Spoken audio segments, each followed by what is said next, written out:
In this video, I'm going to show you how to record vocals in Serato Studio. Now, the first thing you have to do, of course, is open a project. I'm going to go to the top left, click on the three lines in File, and then I'm going to go a new project from Welcome Screen, and I'm going to skip this. There we go, and I'm just going to go and click on a new beat.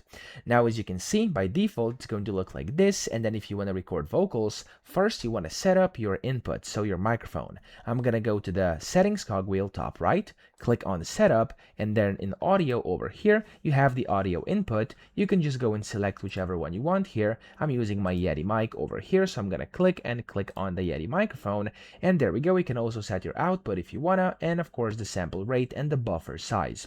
Now, once you've done this, you can just quit that. You are now ready to record. So to record, you want to go to the bottom right and click on Song View. Inside the song view, you want to go and click on Add Audio here. And of course, inside Add Audio, you can position yourself where you want to start. I want to start recording here at the beginning.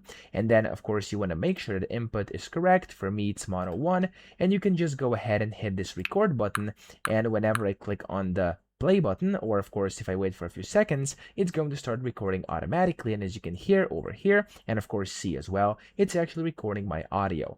Now if I want to stop this, I can just click on this stop button over here, and there we go, we have my recording over here. I can also go and play it automatically, and as you can hear over here, there we go, you're able to hear myself speaking in the back. Okay, so that's how to record vocals in Serato Studio. I hope this video helped you out. If it did, please subscribe to the channel and help me out as well.